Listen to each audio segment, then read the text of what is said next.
Du pape François à Maurice le 9 septembre, le pèlerinage vers le caveau du Père Laval se tiendra du 7 au 8 septembre. Les détails entourant l'organisation des messes, la sécurité et autres questions relatives ont été fournis à la presse aujourd'hui à Port-Louis. Compte rendu de Sylvain Paris-Mabonne.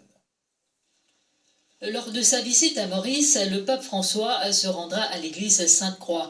Il y sera à 16 h pour se recueillir au caveau du Père Laval avant de rencontrer des malades et les parents de personnes toxicomanes. Pour accueillir le souverain pontife, toute une organisation a été mise en place.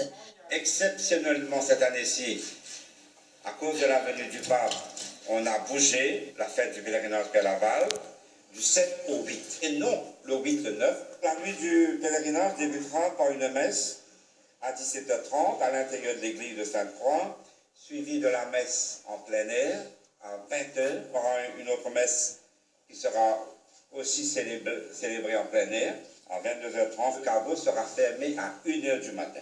Il s'ouvrira à nouveau à 5 h 30 le matin. Le task force nous a beaucoup aidé. On voudra aussi dire un grand merci à notre Premier ministre.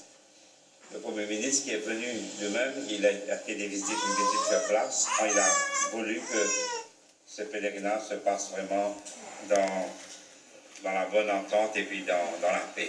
Et cette année, il est demandé aux pèlerins de venir par autobus afin qu'ils puissent rentrer chez eux le soir même du 7 septembre. Nous n'allons pas ouvrir la cour aux voitures le samedi.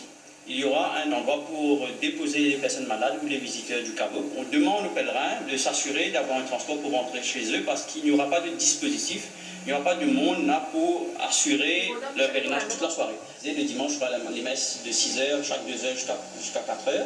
Le pèlerinage le dimanche, 8, fermera à 6 h. Donc les dernières visites au caveau se fera à 18 h pour mettre en place les dispositifs pour accueillir le pape le lendemain. Le jour de la visite du pape, 2000 personnes pourront avoir accès à l'enceinte de l'église Sainte-Croix. Ce sont les premiers arrivés qui y seront admis. Les Mauriciens pourront aussi prendre place tout au long de l'allée menant vers l'église, allée qu'empruntera le souverain pontife en papa mobile. Le pèlerinage, tout comme la visite du pape, entraînera par ailleurs des déviations routières dans la région. Des communiqués seront émis en ce sens en temps et lieu. Et en marge de la visite